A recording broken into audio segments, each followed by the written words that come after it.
pada titik itu poinnya yang kita garis bawahi. Kemudian orang yang sakit misalnya, nanti akan sampai pada masanya orang berobat itu tidak bisa ngapa-ngapain. Dan waktu itu biasanya kita pasti akan mengambil ikhtiar yang bernama doa ini. Jadi ikhtiar doa itu puncak dari semua ikhtiar. Doa itu juga puncak dari semua teori yang sudah kita miliki. Jadi teori yang kita miliki itu ujungnya itu nanti pasti akan ada di doa itu. Sepintar-pintarnya kita ngajarin orang, ngajarin anak misalnya tadi, nanti waktu kita sudah tidak bisa ngajarin mereka dengan berbagai sebab, ujungnya kita hanya bisa mengangkat kedua tangan lalu kemudian mohon pertolongan kepada Allah. Ya ini logikanya kan begitu. Kemudian waktu pengobatan juga begitu. Jadi ini adalah tabiat alami atau fitrah kita sebagai hamba. Jadi kita memang diposisikan oleh Allah SWT memiliki keterbatasan dalam banyak hal. Ilmu kita dibatasi, ya memang kita ditakdirkan tidak punya ilmu dalam semua hal, dibatasi karunia bernama ilmu itu. Kemudian rezeki kita dibatasi, kemudian umur kita juga dibatasi. Jadi semua hal yang Allah karuniakan kepada kita pada akhirnya memang harus kita sadari itu semua terbatas. Nah, pada saat semacam itulah teori atau ilmu yang kita miliki kadang nanti tidak bisa dipakai lagi. Nah, saat itulah yang kita butuhkan hanya mengadu dan memohon pertolongan kepada Allah. Nah, dengan cara pandang ini kita akhirnya tidak heran kenapa dalam hadis-hadis itu kok banyak banget ya Nabi ngajarin doa. Misalnya tuh bisa lihat di Al-Azkar Imam An-Nawawi misalnya. Itu isinya doa semua. Kok bisa ya sebanyak itu? Itulah kenapa akhirnya judulnya di buku Laladas Sambani saya pakai istilah bersahabat dengan doa. Maka doa ini jadikanlah sebagai keseharian kita, tidak hanya di ujungnya waktu kita mengalami kesulitan saja. Nah, ada kalimat yang menarik yang disebutkan oleh Ibnu Qayyim al-Jauziyah di kitab beliau Ad-Da' wa Dawa. Ini saya kutip sedikit di buku Laladan Sabah. Kata beliau, sebagian orang itu terlena, mereka menyangka bahwa dikabulkannya doa itu disebabkan untaian kalimat yang dia ucapkan. Lalu dia menghafalkan doa-doa itu, menghafalkan ucapan-ucapan yang bagus itu, tapi melupakan atau mengabaikan perkara atau keadaan yang menyertainya. Saya ulangi ya. Ini perkataan dari Ibnu Qayyim al-Jauziyah. Rahasia terkabulkannya doa itu bukanlah di lafaz atau ucapan yang diucapkan. Tetapi rahasia terkabulnya doa itu ada di situasi atau keadaan yang menyertainya. Nah, kita ya kadang kalau belajar doa, kita pasti milih ini bacaannya apa Pak, gitu. Sebenarnya bagus saja dan memang ada sebagian riwayat menjelaskan sebagian kalimat-kalimat itu menjadi sangat mustajab. Misalnya kalimat yang disertai dengan menyebut asma Allah dengan Ismul A'zam, kemudian disertai dengan salawat kepada Nabi dan lain sebagainya, memang itu kalimat-kalimat yang mustajab. Tetapi kalimat itu tidaklah berdiri sendiri. Dia menjadi mustajab disebabkan karena situasi yang menyertainya. Sekali lagi, doa itu menjadi mustajab karena disertai dengan keadaan di sekitarnya. Nah, ada beberapa hal yang disebutkan oleh Ibnu Qayyim yang ini menjadi sebab doa nanti menjadi mustajab. Yang pertama, ada 4 lebih ya, ada 4 kurang lebih. Yang pertama, situasi mendesak. Mari kita lihat di surah An-Naml ayat ke-60. Situasi yang menyebabkan doa itu mustajab, yaitu mendesak. Ini situasi pertama. Kemudian yang kedua, didasari dengan amal soleh, kata Ibnu Qayyim al-Jauziyah. Baik, yang kedua, 3, 4 kita lewati dulu. Kita ke poin yang pertama. Situasi mendesak ini Allah sebutkan dalam surah An-Naml ayat ke-62. Nanti ada lagi di surah Al-Anbiya. Kemudian di surah Yunus. Kita ambil yang surah An-Naml saja dulu. Atau siapakah yang memperkenankan doa orang-orang yang dalam keadaan kesulitan apabila dia berdoa dan yang menghilangkan kesusahan, dan yang menjadikan kamu manusia berkhalifah dunia. Jadi Allah kemudian menyinggung kita, siapakah yang berkenan dalam situasi sulit itu? Mari kita lihat beberapa tafsiran para ulama disebutkan oleh Imam Qurtubi. Kata beliau, kata Imam Qurtubi ada beberapa riwayat yang mau dengan amman yujibul mudtar idza da'ahu, ayat ke-62 surah An-Naml, ayat ke-62. Kata Ibnu Abbas, yang dimaksud itu adalah orang yang mempunyai kebutuhan sangat mendesak. Kita ambil semua tafsirannya ya, karena ini bagus banget. Orang yang memohon pertolongan mempunyai kebutuhan dan kebutuhannya itu sangat mendesak untuk didapatkannya. Nah, situasi semacam ini seperti mengharuskan bagi Allah SWT itu untuk mengabulkan hajatnya si hamba karena faktor keterdesakannya. Ini disebutkan oleh Ibnu Abbas. Kemudian sebagian ulama menyebutkan begini, orang yang mempunyai kebutuhan lalu tidak ada kekuatan untuk mendapatkannya kecuali dengan pertolongannya.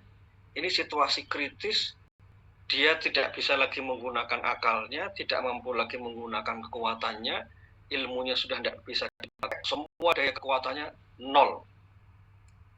Ini situasi yang menyebabkan doa menjadi mustajab.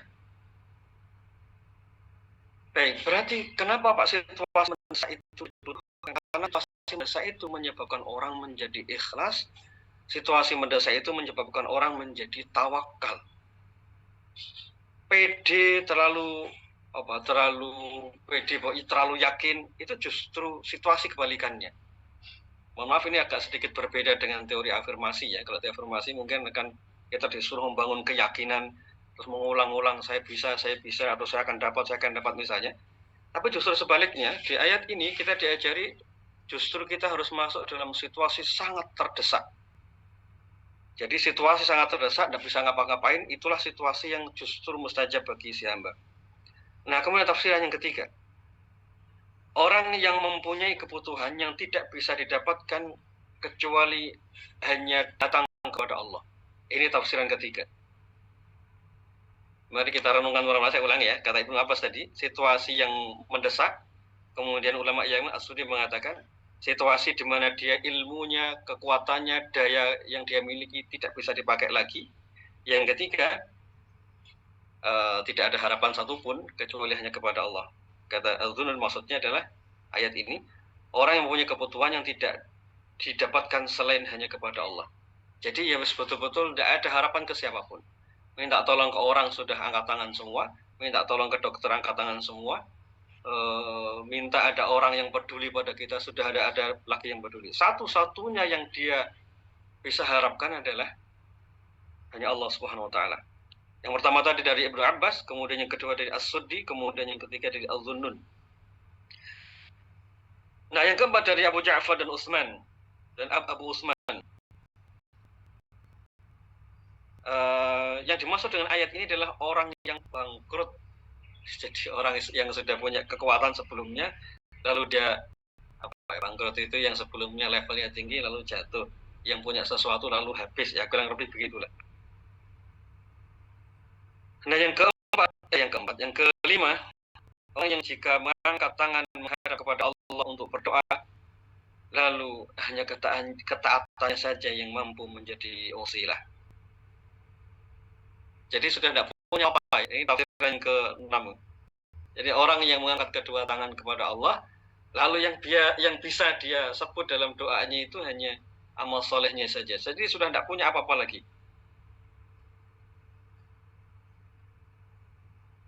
Jadi ada beberapa tafsiran, 1, 2, 3, 4, 5.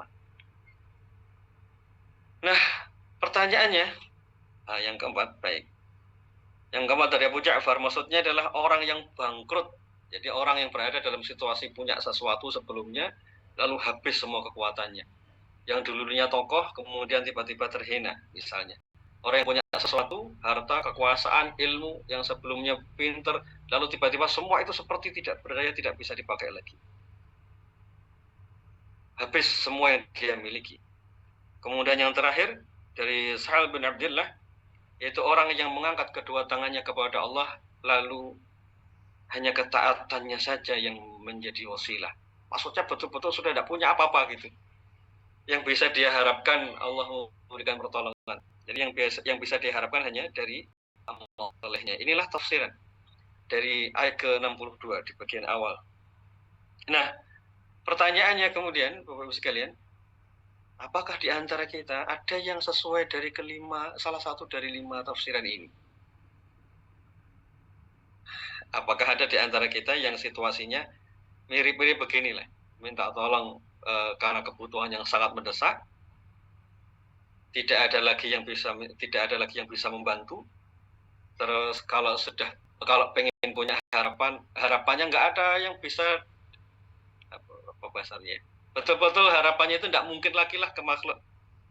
Harapannya itu sudah ya begini, apalagi ya gitu kurang lebih batinnya. Nah, Bapak Ibu sekalian, kalau kita semua berada di posisi ini, maka sebenarnya kita tinggal sesaat lagi doa itu akan diijabah. Oke, jadi kalau kita berada di poin ini, kata Ibnu Qayyim, ini adalah sebab pertama yang mengundang datangnya pertolongan. Mestinya begitu. Ini sudah nggak bisa ngapa-ngapain. Loh, tapi kok saya belum dikabulkan, Pak? Nah, ini kayaknya ada yang salah di diri kita. Nah, suatu saat datanglah seseorang kepada Malik bin Dinar. Dia menyampaikan hajatnya. Dia bilang, wahai Malik bin Dinar, berdoalah kepada Allah, karena dia melihat Malik bin Dinar ini orang yang saleh. Mintalah kepada Allah agar Allah memberikan pertolongan untukku, karena aku sedang dalam situasi yang sangat mendesak. Kata Malik bin Dinar, jika kamu meminta kepada Allah, maka Allah akan mengabulkan doa orang-orang yang terdesak. Nah, ini disampaikan oleh Malik bin Dinar kepada orang yang meminta doa kepada beliau. Jadi kalau hari ini kita minta tolong kepada orang, tidak ada yang bisa bantu, situasinya semakin rumit, situasinya semakin memuncak, ibarat pekatnya malam ini seperti semakin pekat. Nah, kalau situasi kita demikian, itu bukanlah titik terlemahnya kita, lalu tidak ada jalan keluar, bukan. Justru itu adalah titik terlemah, dan titik terlemah itu pembuka jalannya pertolongan. Ini titik kritisnya. Titik terlemah itu akan berujung pada putus asa kalau kita tidak beriman pada Allah. Sebaliknya, titik kritis tadi, mentok tidak bisa ngapa-ngapain, itu adalah pintu awal datangnya tawakal. Nah, sekarang cek batin kita, apakah situasi kritis tadi membuat kita hopeless, tidak punya harapan, atau justru kalau sudah punya apa-apa, langsung yang muncul dalam pikiran dan hati kita itu Allah, gitu. Yang akhirnya bisa tawakal. Mungkin ini penyebab akhirnya situasi kritis yang kita alami itu tidak mengundang pertolongan. Baik, ya, ini situasi kritis yang disebutkan oleh Ibnu Qayyim ini menjadi sebab datangnya pertolongan atau diijabahnya doa. Loh, kok saya belum datang gitu hajat saya.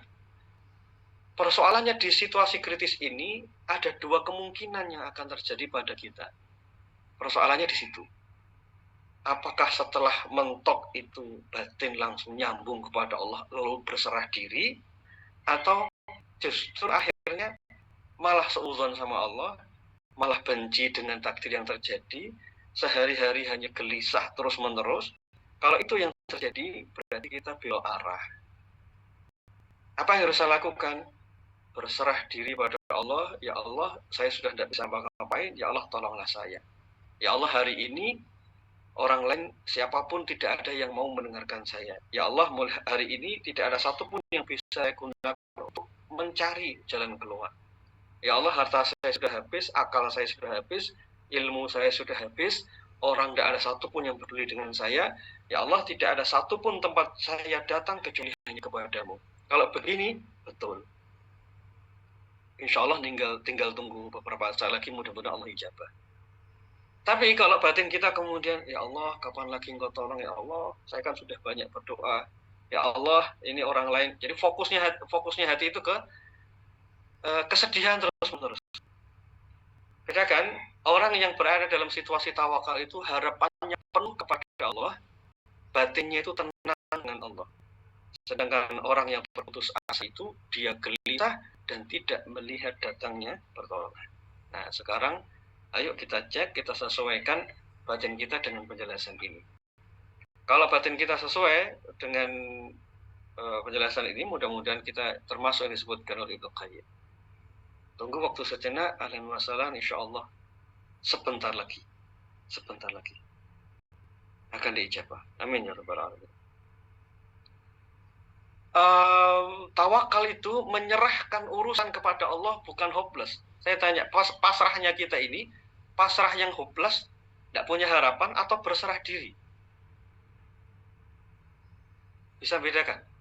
Pasrah hopeless ini sembes terserah. Atau, ya Allah, saya tidak punya harapan kepada siapapun kecuali hanya kepadamu. Kira-kira kita orang yang berserah diri atau orang yang putus asa? Nah, ada satu kisah pembuka dari penjelasan ini disebutkan oleh Ibnu Qayyim. Namanya, mudah-mudahan berserah diri ya, bukan hopeless ya. Hopeless itu pokoknya putus asa. Nah, kalau kita berada di situasi putus asa, harus geser ke berserah diri pada Allah. Yang dimaksud dengan pasrah itu bukan berserah diri itu bukan putus asa. Berserah diri itu kayak gini.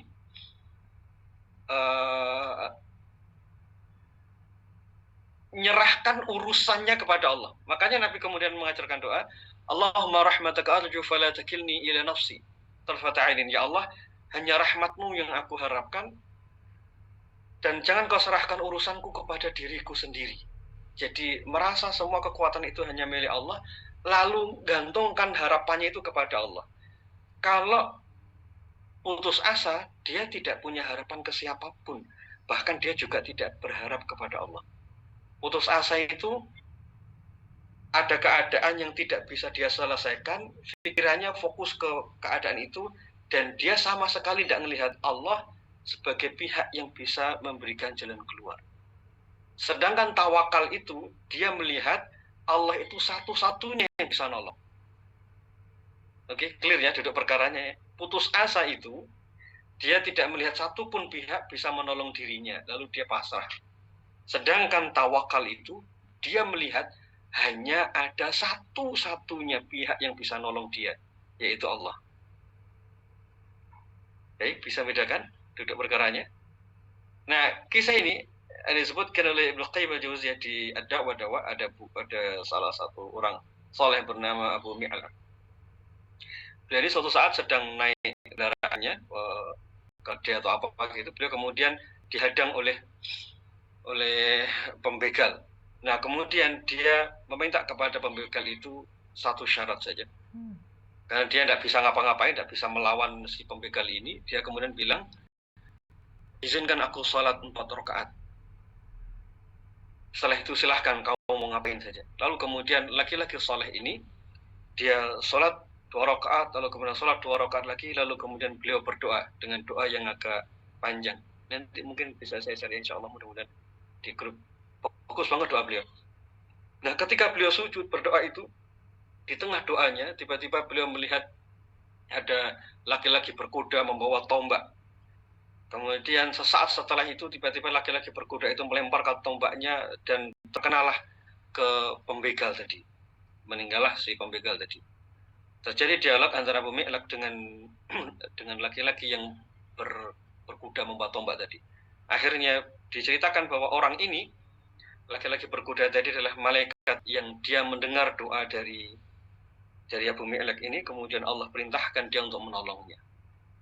Nah, Ibnu Qayyim kemudian menjelaskan, beliau mengutip dari Al-Hasan, seseorang yang berwudu, kemudian sholat 4 rakaat, berwudu, kemudian sholat 4 rakaat, dan membaca doa yang dibaca oleh Abu Mi'laq tadi, dalam keadaan terdesak maupun tidak terdesak, maka insya Allah akan diijabah doanya. Nah, nanti saya share doanya di grup ya, insya Allah. Tapi perhatikanlah situasi yang dihadapi oleh Abu Mi'laq ini. Jadi beliau ini dalam situasi terdesak, tidak bisa ngapa-ngapain, tidak ada harapan kepada siapa, Tapi di situ harapannya hanya kepada Allah, sehingga kemudian beliau sholat 4 rakaat. Ya, sholat sunnah mutlak ya. Jadi kalau kita mengalami kesulitan luar biasa, silahkan sholat sunnah mutlak. Kalau di riwayat ini disebutkan 4 rakaat, ini disebutkan oleh Ibnu Qayyim, beliau mengambil pendapat dari Al-Hasan. 4 rakaat lalu doa mohon pertolongan kepada Allah.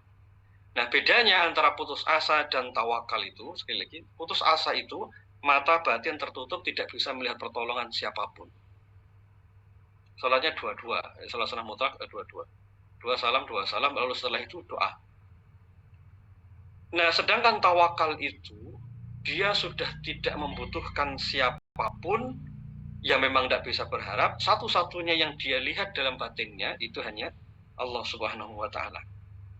Nah, inilah beda antara putus asa dan tawakal di situasi mendesak. Jika batin kita biasanya putus asa, nah berarti istighfar dulu, ampun pada Allah. Baik, ini yang pertama yang disebutkan oleh Ibnu Qayyim al-Jauziyah supaya doa kita mustajab. Yang kedua, kata beliau, amal itu didasari dengan amal soleh sebelumnya. Mari kita lihat surah Al-Anbiya ayat ke-87. Kisahnya Nabi Yunus alaihissalam. Salat mutlak dilakukan pada saat mendesak atau kapan saja? Kapan saja. Berdasarkan riwayat yang disebutkan oleh Ibnu Qayyim tadi, itu sebentar saya lihat dulu.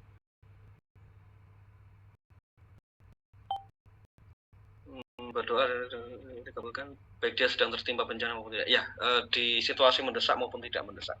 Cuman kisah tadi memang itu kisah yang mendesak. Jadi ya silahkan nanti kita biasakan salat sunnah 4 rakaat lalu setelah itu berdoa memohon pertolongan kepada Allah. Teman-teman sekalian, sebelum kita masuk ke yang dua ya, kita masuk lagi ke poin yang pertama. Maksud dari tema ini adalah mari kita biasakan diri ketika menghadapi situasi mendesak, menghadapi situasi yang rumit, kita datang kepada Allah. Kemarin mungkin kalau ada di grup 7 ya, mungkin ada yang nanya, bagaimana menghadapi anak, bagaimana menghadapi istri, bagaimana menghadapi orang tua. Biasakan begini, biasakan meminta pertolongan dalam semua urusan.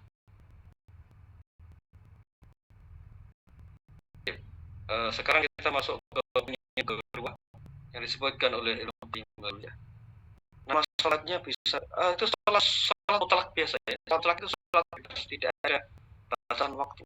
Salat sunnah mutlak. Baik, kita masuk ke surah Al-Anbiya ayat 87. Surah Al-Anbiya ayat ke-87. Itu cerita tentang Nabi Yunus alaihissalam ketika beliau masuk di perutnya ikan paus. Beliau kemudian di dalam perut ikan paus itu membaca kalimat La ilaha illa anta subhanaka inni kuntu minadh dhalimin. Beliau berdoa mengulang-ulang kalimat itu, bertasbih di dalam perut ikan paus itu. Mengulang-ulang terus demikian. Nah, ada riwayat yang bagus sekali disebutkan oleh Ibnu Katsir dalam surah Al-Anbiya ayat ke-87. Di waktu terlarang tidak boleh. Jadi kalau sholat mutlak ya tetap seperti sholat biasa, tapi tidak boleh disolat di waktu-waktu terlarang sholatnya. Baik, kita fokus ke bagian yang kedua. Dari Anas bin Malik, Nabi SAW menceritakan kisah berikut ini. Nabi Yunus alaihissalam ketika memulai memanjatkan doa dalam perut ikan paus, beliau membaca doa La ilaha illa anta subhanaka inni kuntu minadh dhalimin. Maka doanya naik sampai ke bawah arsy, insyaallah ya. Kalimatnya naik ke di bawah arsy. Maka para malaikat bertanya kepada Allah, Ya Rabb, ada suara lemah yang telah dikenal berasal dari negeri yang terasing. Saya ulangi penggalan kalimatnya ya Allah, bagus banget. Ya Allah, tidak ada Tuhan selain Engkau. La ilaha illa anta subhanaka inni kuntu minadh dhalimin. Para malaikat kemudian mengatakan, wahai Tuhanku, ada suara lemah yang telah dikenal berasal dari negeri yang terasing. Suara lemah dari negeri yang terasing. Kalimat Nabi Yunus itu ternyata akrab banget di telinga para malaikat. Ya Allah, luar biasa ya. Kalimat beliau itu akrab banget. Sehingga ketika Nabi Yunus berada di tempat yang terasing dalam keadaan lemah, para malaikat mengenali ini suaranya Nabi Yunus alaihissalam. Allah kemudian berfirman, tidakkah kalian ketahui suara itu? Para malaikat mengatakan tidak. Maksudnya bukan mereka tidak kenal. Mereka tahu. Hanya saja ini berada di tempat asing, nggak seperti biasanya. Siapa ini? Kemudian Allah menyebutkan itu adalah hambaku, Yunus. Kemudian mereka, para malaikat mengatakan, dia adalah hambamu yang sampai sekarang masih selalu amalnya itu dihadapkan kepadamu ya Allah, siang dan malam. Amalnya diterima dan doanya diterima. Ada dialog menakjubkan ya antara Allah dengan para malaikat. Dia adalah hambamu ya Allah yang amalnya itu selalu dihadapkan kepadamu. Amalnya diterima dan doanya diterima.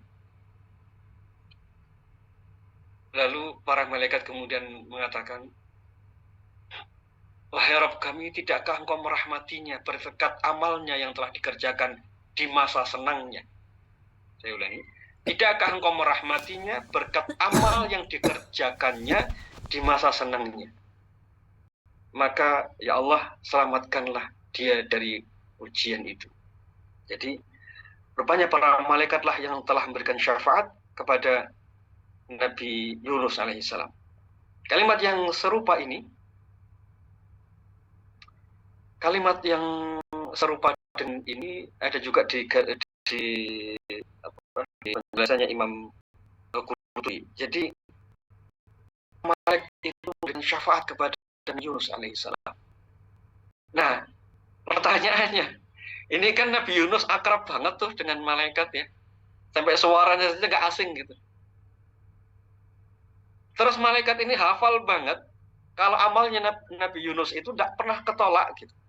Jadi amalnya dikenal, perbuatan baiknya itu dikenal, setiap hari amalnya itu siang, pagi sore dihadapkan kepada Allah dalam keadaan sempurna, diterima. Tapi yang menarik itu, para malaikat itu mengenal Nabi Yunus alaihissalam. Yang kedua, para malaikat kemudian memberikan syafaat kepada Nabi Yunus.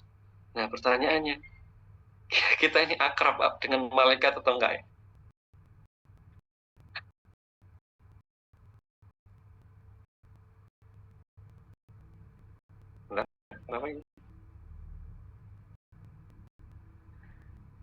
Nah, yang terjadi dalam riwayat ini, penjelasan para ulama demikian. Perhatikan kalimat terakhir yang disampaikan oleh para malaikat ini. Wahai Tuhan kami, tidakkah engkau merahmatinya berkat amal yang dikerjakannya di saat ia senang?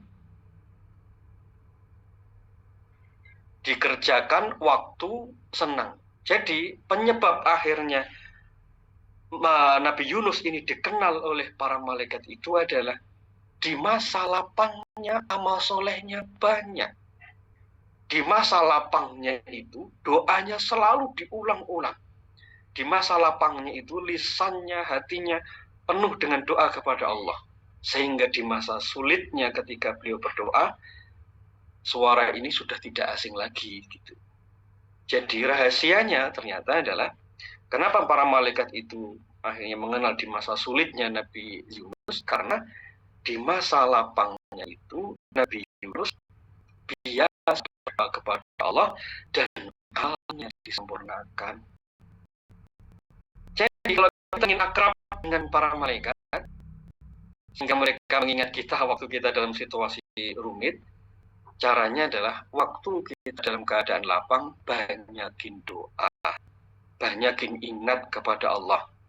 Ingat kepada Allahnya itu justru di waktu lapang. Kalau di waktu lapang kita banyak mengingat Allah, di waktu sempit Allah akan mengingat kita dengan rahmat-Nya. Kalau di waktu lapang kita banyak berdoa, banyak memohon kepada Allah, maka di waktu sempit para malaikat pun mendengar doa-doa kita tadi. Jadi rahasianya itu perbanyaklah amal soleh, perbanyak doa di waktu yang lapang. Nah, kita biasanya kebalikannya. Doa kencang banget, amal soleh kencang banget, di waktu sempit, di waktu lapang, lupa doanya, lupa amal solehnya. Nah, ini persoalannya. Jadi ini pelajaran berharga untuk kita semua. Jika kita ingin mendapatkan doa yang mustajab tadi, caranya adalah biasakan beramal soleh, memperbanyak doa di waktu lapang.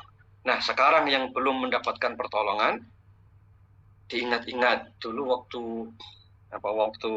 lapang, sering doa, sering amal soleh atau enggak. Kalau ada 1-2 saja, bismillah, rahmat Allah itu maha luas. Insya Allah itu cukup. Nah, nanti caranya berarti gunakanlah amal soleh itu untuk berdoa, walaupun hanya 1 atau 2. Tidak harus banyak. Ya cuman ini secara adab ya, mohon maaf, ini sebelum kita ngambil 1-2 amal, ini adab dulu ya. Adabnya itu yang benar, kalau lagi lapang, doanya banyak, amal solehnya banyak. Lalu waktu sempit, doa, insya Allah mustajab. Nah, kita kadang adabnya kurang, waktu lapang lupa, tidak banyak doa, tidak banyak ibadah. Nah, waktu sempit, ibadahnya banyak, doanya banyak. Nah, ini yang repot. Kalau kita biasa berarti istighfar dulu. Ya, istighfar dulu berarti adab kita. Mohon ampun pada Allah. Nah, yang kedua, kalau ternyata kita punya punya amal soleh sebelumnya, walaupun hanya 1-2, wis bismillah, insya Allah itu cukup untuk menjadi jalan pertolongan. Kenapa? Karena ada riwayat yang lain. Hari misalnya 3 orang yang masuk ke dalam gua, masih ingat? 3 orang yang masuk dalam gua itu, mereka masing-masing menyebutkan 1 amalnya saja. Oke ya, jadi mereka menyebutkan banyak amal? Tidak, mereka hanya menyebutkan 1 amalnya saja dalam doa. Poin terpentingnya adalah doa itu jika diawali dengan amal soleh, atau ketika kita berdoa menyebut amal soleh, itu menjadi salah satu sebab mustajabnya doa. Pak, saya tidak punya amal soleh. Apakah ada amal soleh yang lain yang bisa menyebabkan saya ditolong sama Allah? Misalnya kita noleh ke belakang, kok amalku gitu saja. Nah, ternyata ada doa, ada situasi yang lain yang mungkin ini kategorinya serupa, serumpun dengan mustajabnya doa yang disebutkan karena banyaknya amal soleh tadi. Misalnya, ini disebutkan oleh Imam Qurtubi. Beliau mengutip hadis ini karena kaitannya dengan poin ini pula. Kata beliau, doa itu pasti dikabulkan oleh Allah SWT dengan 3 keadaan. 1, terzalimi. 2, sedang dalam perjalanan, safar ya. 3, doanya orang tua kepada anak. Pelan-pelan ya kronologinya. Apa kaitannya Imam Qurtubi mengangkat hadis ini dengan bahasan terdesak yang amal soleh disebutkan oleh Ibnu Qayyim. Ibnu Qayyim di poin ini menyebutkan amal soleh, kisahnya Nabi Yunus tadi, itu menyebabkan doa mustajab. Punya amal soleh yang banyak, lalu dia doa, ya Allah, dulu saya menolong si fulan. Ya Allah, jika amal ini engkau ridhoi, maka ya Allah, tolonglah saya hari ini. Itu kalau dengan amal soleh. Nah, persoalannya, kita noleh ke belakang itu, kita nggak soleh-soleh amat. Kan gitu, Pak. Kita nggak soleh-soleh amat, amalnya ya dikit-dikit saja. Doa di masa lapang juga jarang banget. Pokoknya itulah kita banget lah. Nah, dalam situasi semacam ini, karena luasnya rahmat Allah kepada kita, Nabi SAW mengabarkan kepada kita, ada 3 keadaan, yang kalau ketiga keadaan itu menimpa pada diri kita, maka insya Allah itu akan menjadi doa mustajab. 1, terzalimi. 2, dalam keadaan safar. Atau 3, doanya orang tua kepada anak. Berarti, Pak, kalau saya punya amal soleh di masa lalu, saya sekarang dizalimi. Justru ketika Anda sedang dizalimi, itulah amal soleh Anda sekarang. Itulah amal soleh yang bisa disebut. Maksudnya begitu. Kemudian Nabi SAW menyampaikan kepada Muadz bin Jabal, hati-hatilah dengan doanya orang yang sedang terzalimi, karena doanya tidak ada hijab antara dia dengan Allah Subhanahu wa taala. Jadi kalau tadi kita melihat ke belakang tidak ada amal soleh, lalu sekarang kita sedang merasa terzalimi, tunggu dulu. Kita melihat amal soleh kita cacat banget, rusak, tidak ada baiknya lah kita ini. Lalu kita akhirnya, waduh, hopeless ya, kita jadi putus asa karena kita merasa tidak punya amal. Tunggu dulu, karena Nabi SAW mengabarkan di sini dengan cara yang berbeda, yaitu kalau kita sedang terzalimi, maka disitulah doa mustajab turun untuk kita. Kalau tadi situasinya, saya tidak punya harapan ke siapapun, saya terus-menerus dizalimi oleh orang, Mas, Mbak, justru dizalimi sama orang itulah amal yang menyebabkan mustajabnya doa. Bagi antum kita semua yang sekarang merasa sedang terzalimi, segera angkat tangan kepada Allah, berdoa. Doakan kami yang sekarang belum terzalimi, doakan kita semua di majelis ini yang sedang berhajat lalu situasinya bukan terzalimi. Baik, clear sampai di sini. Jadi situasi terzalimi itu situasi mustajabnya doa. Kemudian yang kedua, safar. Bagi kita yang sedang safar, itu akan menjadikan doa kita mustajab. Yang ketiga baru doanya orang tua untuk anak. Kalau kita punya orang tua, berarti segera datang ke orang tua. Kalau kita tidak punya amal untuk melipat gandakan doa kita, datanglah kepada orang tua. Lisannya insya Allah mustajab. Doanya orang tua untuk anak. Baik, berarti sekarang kita seperti tidak punya alasan lagi untuk bilang doa saya tidak mustajab. Karena mestinya kita punya sebab-sebab untuk mustajab. Itu ya, Masya Allah, betapa luasnya rahmat Allah kepada kita. Doa orang yang terzalimi, doa orang sedang dalam perjalanan, dan doa orang tua. Baik, bismillah, semangat. Bagi yang merasa terzalimi, merasa sedang situasi sangat rumit, berarti Anda berada dalam situasi doa saja. Bagaimana jika orang tua sudah tidak ada? Kalau orang tua tidak ada, ya ambil yang lainnya saja. Situasi terzalimi dulu, enggak ya? Kita terzalimi dulu, atau dalam safar, silahkan safar. Dalam perjalanan, insya Allah. Allah baik banget ya. Luar biasa. Kalau seandainya orang dikabulkan doa harus seperti Nabi Yunus yang amalnya di belakang itu banyak banget. Allahu Akbar, kita tidak mungkin bisa mendapatkan sesuatu. Allah baik banget. Jadi kalau kita dalam situasi terzalimi, tidak ada jalan keluar, justru itulah momentum mustajab. Silahkan safar, perjalanan, semoga itu menjadi sebab datangnya doa. Gitu ya, Masya Allah. Baik banget Allah sama kita. Allah kasih kita begitu banyak pintu untuk mustajabnya doa. Insya Allah. Masya Allah. Bagaimana dengan doa dari suami? Beda konteks. Beda konteks. Yang itu tidak termasuk dalam 3 doa mustajab yang dimaksud di sini. Insya Allah. Jadi saya ingin sampaikan ini, mudah-mudahan batin kita kepada Allah itu jadi indah gitu ya. Kita mensifati Allahnya jadi enak, jadi positif. Safarnya kemana? Ya menghadiri majelis ilmu, keluar kota, boleh. Dan kita lanjutkan dulu. Disebut oleh Al-Qayyim ada 4. Yang pertama apa tadi? Situasi terdesak. Kemudian yang kedua amal soleh yang menyertai doa itu. Nah yang ketiga momentum. Batas safar sejauh mana? Nah, silahkan dilihat di Google lah, bisa dilihat. Kemudian momentum atau waktu-waktu mustajab. Apa bedanya tawakal pasrah? Bukan tawakal dengan ikhlas ya. Kalau pasrah putus asa, tawakal dengan putus asa. Kalau putus asa tadi tidak bisa melihat kebaikan, tidak bisa melihat di mana jalan keluar. Sedangkan tawakal itu melihat dengan jelas bahwa satu-satunya bisa menolong hanyalah Allah Subhanahu wa taala. Bagaimana kalau istrinya terzalimi? Bismillah, mudah-mudahan masuk mustajab.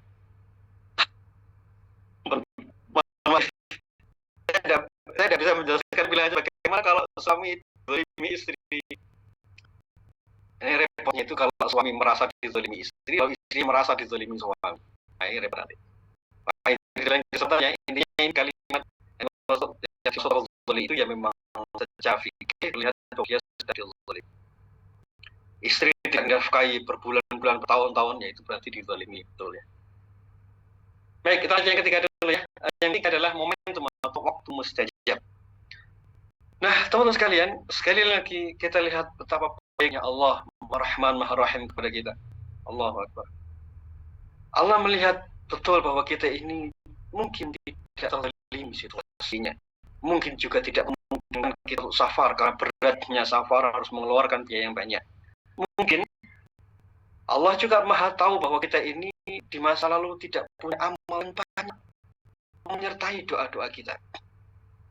Mungkin kita ini juga tidak punya kekuatan yang banyak untuk bermunajat, beribadah seperti orang soleh terdahulu. Tapi Allah masih sayang banget kita. Lalu Allah ingin mengabulkan doa kita. Lalu Allah kasih waktu-waktu khusus untuk kita. Oke ya, kalau bahasan dua tadi itu rasanya kita tidak punya jalan keluarnya. Saya tidak bisa safar, Pak. Saya orang tua sudah tidak ada, Pak. Saya juga bukan terzalimi yang banget-banget gitu zaliminya. Saya juga bukan orang yang bisa berada di masa lapang. Saya juga bukan orang yang punya mau soleh masa lapang. Tapi saya sekarang pengen punya hajat. Mana aja supaya bisa terkabulkan. Nah, disinilah begitu luar biasanya Allah. Begitu baiknya Allah. Allah kasih kepada kita waktu atau momentum mustajab. Waktu atau momentum mustajab. Kapan nih? Banyak waktu mustajab. Antum bisa lihat di Google. Misalnya di sepertiga malam. Kemudian di hari antara asar hingga maghrib. Kemudian ketika kita sedang puasa sunnah misalnya. Jadi waktu saja. Nah, secara khusus ada lagi yang disebut karena ini jarang dibahas antara tentu di hari Rabu antara zuhur dan asar. Hari Rabu antara zuhur dan asar. Riwayat ini sebenarnya tidak terlalu kuat tapi dikuatkan oleh pendapat dari Ibnu Umar.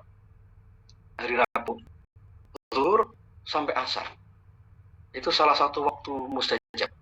Bahkan di sebagian kisah yang disebutkan oleh Ibnu Umar ketika mereka mengalami kesulitan, lalu mereka tidak menemukan jalan keluar, mereka bermunajat dan memulai ikhtiarnya itu di antara zuhur dan asar. Ini waktu-waktu mustajab. Pelajaran untuk kita mungkin bukan menghafalkan waktunya tadi, bukan hanya itu, tapi poinnya betapa Allah Subhanahu wa taala itu memberikan 1001 jalan bagi terkabulnya doa si hamba. Terus dalam situasi begini kita masih seuzon gitu sama Allah. Terus seolah-olah tidak ada jalan keluar. Terus seolah-olah Allah nggak mendatangi kita nanti pertolongannya. Betapa buruknya beban kita ini kepada Allah Subhanahu wa taala. Jadi itu kan yang luar biasa yang disebutkan Ibnu Qayyim yang pertama kedua itu kan luar biasa banget ya, itu orang-orang khusus lah. Orang-orang khusus yang bisa begitu. Orang biasa kayak kita yang tidak punya apa-apa itu masih dikasih kesempatan. Masih dikasih kesempatan. Ya Allah jadikan waktu mustajab itu.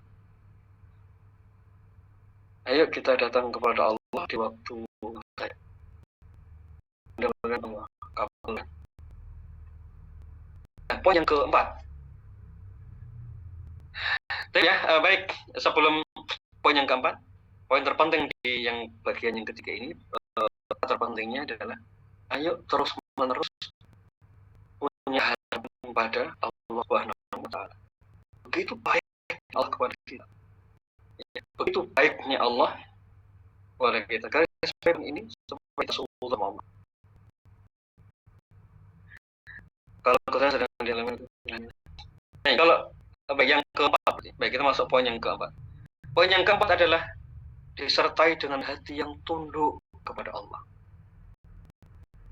Tidak ada rasa sombong, tidak ada rasa tinggi hati.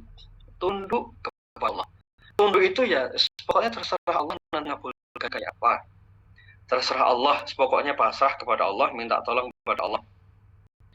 Gambaran pasrahnya itu yang disebutkan oleh Imam Qurtubi. Ini contoh tentang orang-orang terzalimi, bagaimana caranya Allah menolong si hamba ini. Ini contohnya. Supaya kita ini pasrah itu dengan benar-benar nyerah pada Allah, nunduk, terserah jalan kayak apa ya Allah, pokoknya minta Allah padamu ya Allah. Itulah orang gambaran ini. Nah, Imam Qurtubi bila menjelaskan tentang orang dizalimi. Orang dizalimi itu mereka doanya mustajab. Lalu bagaimana cara Allah manusia ini? Karena Imam Qurtubi ada beberapa bentuk. Misalnya Allah mengabulkan doa yang terzalimi itu tafsirkan pertama dengan cara Allah akan mengalahkan orang yang menzaliminya itu dengan cara yang dia kehendaki.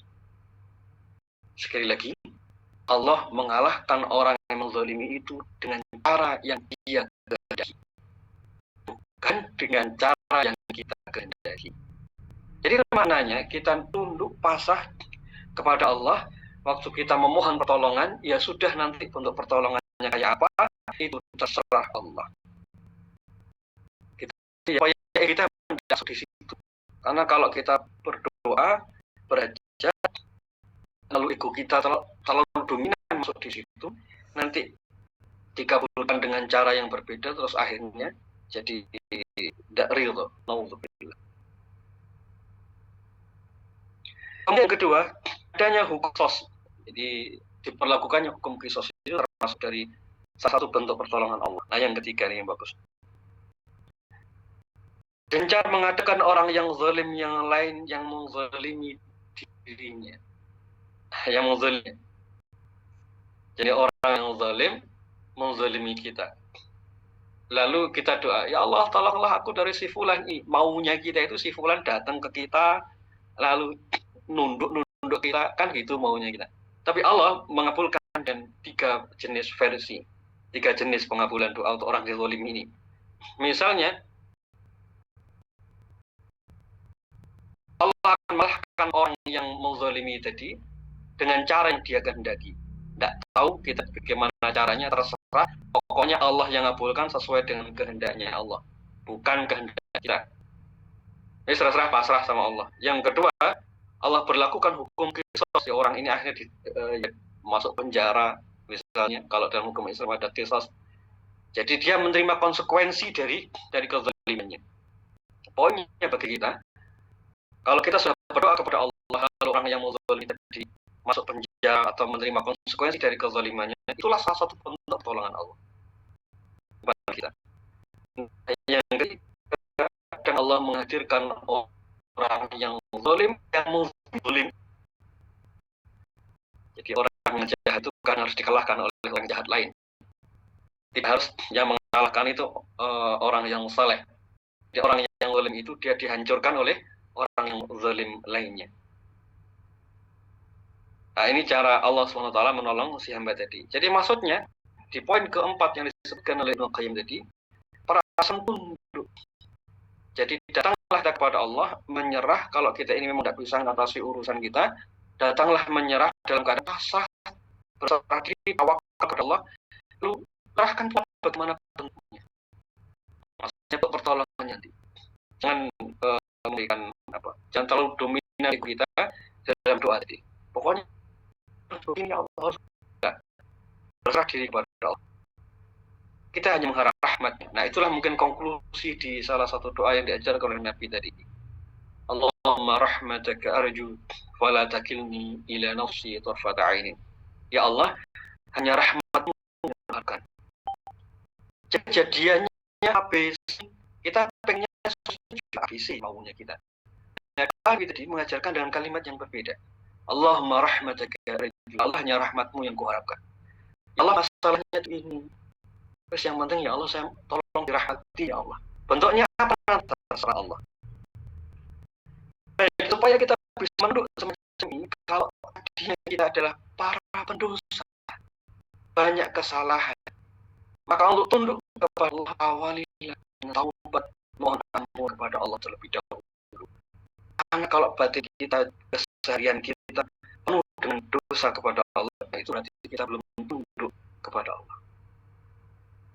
Allahumma rahmataka arju fala takilni ila nafsi tarfata ainin. Gambarannya, fala takilni ila nafsi tarfata ainin. Jangan engkau serahkan urusanku kepada diriku sendiri meskipun hanya sekejap mata. Saking pengennya kita dibersamai dengan Allah SWT. Fala takilni ila nafsi tarfata ainin. Jangan engkau serahkan urusanku kepada diriku meskipun hanya sekejap mata. Baik, bagaimana batinnya orang semacam ini? Nyaman dengan Allah, tidak ada perasaan buruk dalam hatinya, kesehariannya kemaksiatan berdosa, perasaannya itu ingin selalu dibersamai oleh Allah SWT. Itulah poin yang keempat. Nah kalau demikian, maka rasanya tidak mungkin doa itu akan diabaikan. Fala takilni ila nafsi tarfata ain. Mari coba kita renungkan doa ini. Allahumma rahmataka arju. Ya Allah, hanya rahmatmu yang kuharapkan. Apa situasinya? Terserah Allah. Ya Allah, hanya rahmatmu pokoknya yang kuharapkan. Kesembuhan mungkin kalau yang baik untuk saya, ya Allah beri. Jika jalan keluar itu yang baik untuk saya, berikan. Jika kesabaran itu yang lebih baik untuk saya, maka Allah berikan. Intinya, rahmati saya ya Allah dalam situasi ini. Kemudian kedua, fadhilni ila nafsi tarfat ain, dan serahkan urusanku kepada diriku meskipun hanya sekejap mata. Ya Allah, jangan serahkan urusanku kepada diriku sendiri meskipun hanya sekejap mata. Ego letakin di sini. Jangan terlalu pede dalam urusan kita. Justru jangan serah urusanku kepada diriku sendiri. Aku mampu ya Allah. Justru perasaan itu adalah adab. Supaya tidak muncul sombong takabur. Kemudian setelah itu, wa aslih li sya'ni kullahu. Ya Allah, perbaikilah urusanku. Wa aslih li sya'ni kullahu. Ya Allah, perbaikilah seluruh urusanku. Setelah itu minta tolong pada Allah. Jadi mohon maaf, di bab ini ego tidak boleh terlalu dominan, tidak boleh terlalu pede. Mohon maaf, kalimat untuk menyemangati diri saya bisa itu ya simpel, tidak dominan.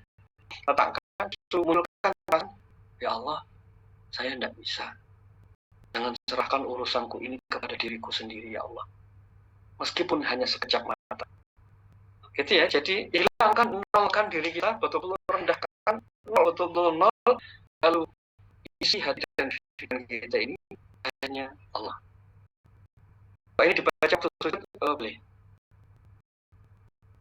Nah, inilah 4 hal yang disebutkan oleh Ibnu Qayyim al-Jauziyah yang jadikan doa itu menjadi sajak. Nah, di sini baru kita masuk ke buku Lala dan Sapa. Di situ antum akan lihat Nabi SAW itu mendoakan banyak hal. Ketika beliau ketemu dengan anak-anak kecil, lalu dipeluk anak-anak kecil itu, diusap-usap, lalu dia mendoakan itu.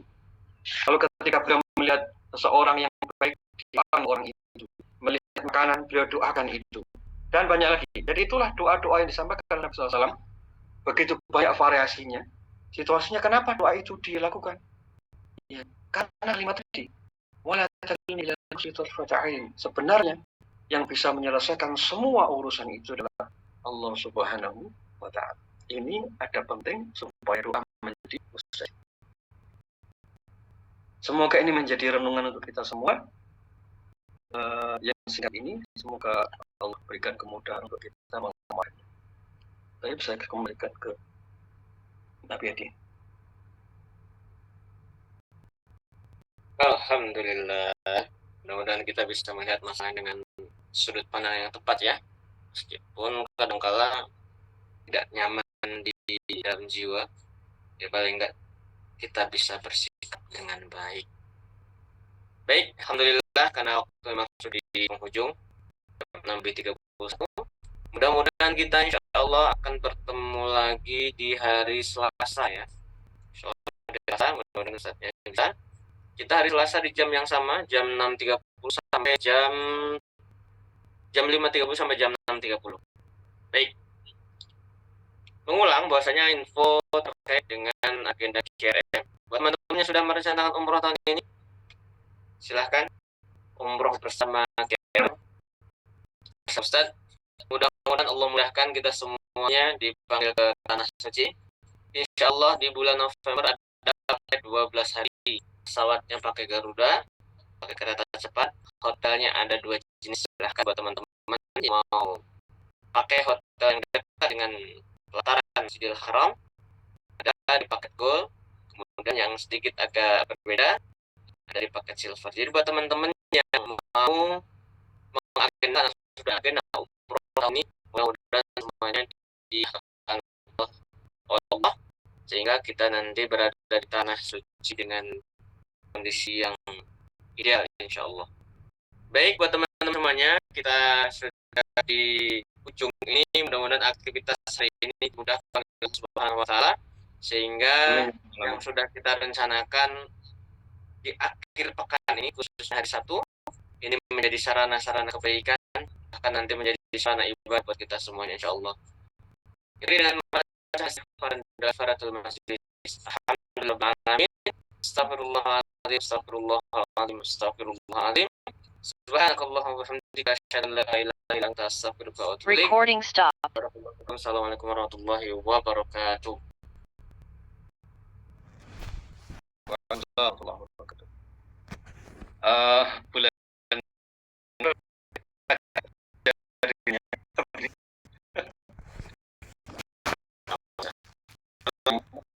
memahami tema gaib, kaitannya dengan mental health. Nah, karena memang ada tema itu yang dijelaskan oleh para ulama. Makanya kita ya itu untuk bulan depan. Dan ini ya Oktober. Bulan ini insyaallah. Iya Ustaz. Mudah-mudahan semakin melengkapi wawasan karena memang di dalam dunia psikologi Islam itu memang ada hal itu. Ya, nanti memang tidak mungkin ya. Baik, saya pamit. Assalamualaikum. Waalaikumsalam.